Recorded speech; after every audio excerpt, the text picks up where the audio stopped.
service. Le Buzz Room Service. Répondez, est-ce que vous me recevez? À côté de chez vous, il y a forcément quelqu'un qui fait le buzz. Sur Fréquence Plus. Il est 6h09 sur Fréquence Plus. Mais dis donc, Totem, t'as mis les doigts dans la prise ou t'as pas eu le temps de te coiffer ce matin? Eh non, tu vois pas, c'est mon petit côté Einstein.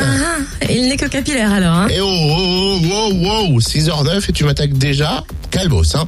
En fait, c'est surtout un clin d'œil au magicien humoriste Eric Antoine. Ah bah là, je te crois plus volontiers, tu vois. Bah tiens, dès qu'on dit Eric Antoine, toi t'es électrisé de toute façon. Hein. Complètement. Ses allures de savant fou cachent un humour grinçant et des tours pas toujours innocents et carrément dément. Encore plus démentiel et démesuré dans son nouveau spectacle, Un Magique Délirium, à découvrir au Zénith de Dijon ce samedi. Un spectacle qu'il a notamment conçu avec son épouse qui l'accompagne sur scène. C'est elle, Bernard, son assistant vêtu de noir qui se croit invisible. Est-ce que c'est un plus, Eric Antoine, de collaborer avec quelqu'un qui vous connaît aussi bien? Oui, c'est un plus, et puis, comme d'habitude, à toute qualité, il y a son défaut. Ce qui est merveilleux, c'est que c'est quand même un métier un peu solitaire, et surtout maintenant, dans la période de tournée, puisqu'on passe d'une salle à l'autre, d'une ville à l'autre, et puis le soir, en général, on est tout seul dans sa chambre d'hôtel, alors qu'on vient de passer un moment avec 2000, 3000, 5000 personnes, et donc il y a une espèce de solitude et d'isolement, on est loin de sa famille, de ses enfants, c'est beau et en même temps compliqué. Et c'est un vrai sacerdoce, en fait, cette vie de tournée. Et le fait de travailler avec mon épouse, c'est merveilleux parce que cette solitude est brisée. On partage tous ces moments ensemble, on vibre ensemble au son des applaudissements et des rires du public. Et puis ensuite, il y a quelque chose de très profond, du fait d'écrire ensemble, de vivre ensemble, de faire des enfants ensemble.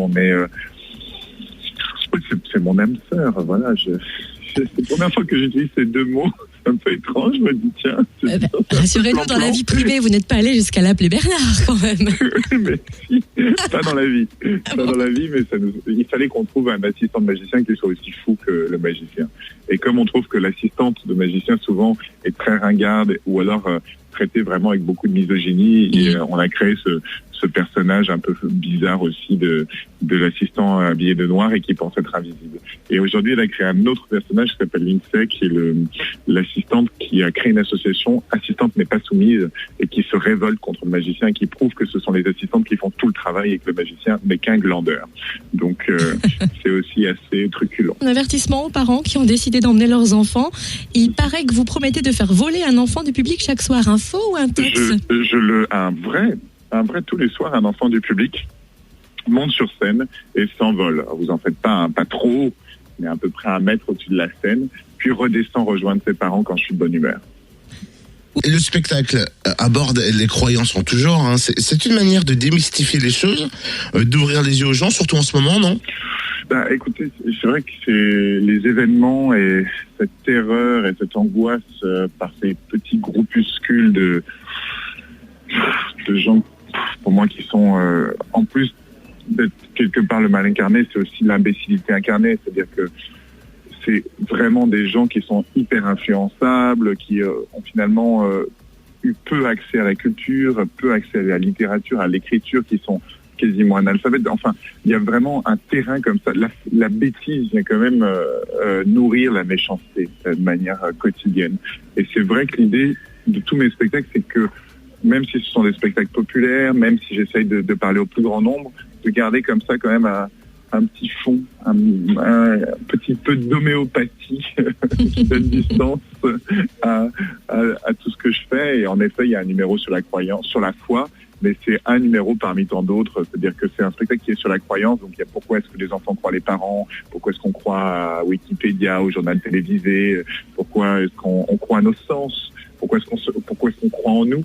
Et donc chacun de ces thèmes est le sujet à un numéro. Mais je reste, je pense, vraiment un spectacle plus populaire que philosophique ou de recherche. Je pense que mon but ultime, c'est quand même de faire passer un moment de franche rigolade et déconnade à tous les spectateurs qui viennent me voir. Allez-y, ne serait-ce que pour le numéro de lévitation, ça vaut le coup d'œil. Ouais. Avertissement au public, parce que vous connaissez bien votre public et il doit arriver sobre. Vous avez connaissance des Jurassiens apparemment qui auraient tendance à être alcoolisés. Vous savez qu'en Bourgogne, on a des grands crus aussi. C'est vrai, de très bons crus. Donc mieux avoir l'esprit clair, le spectacle est assez enivrant comme ça. Avant de se quitter, Eric Antoine, juste une question perso. Est-ce qu'on peut avoir le nom et l'adresse de votre coiffeur ? Il n'y en a pas, c'est une érection capillaire, c'est tout à fait D'accord. naturel. C'est une excitation du poil à rencontrer le public, rien d'autre. Alors, si vous voulez voir son poil capillaire se hérisser, si vous voulez se Érection découvrir, capillaire, c'est très ça. bien. Si vous voulez découvrir, Chérie, ouh. il est en forme, hein. Si vous voulez découvrir ces nouvelles expériences, notamment son numéro Et le truc, c'est unique. que ça s'arrête jamais, quoi. Ah, on a l'impression que c'est tout le temps. C'est vrai.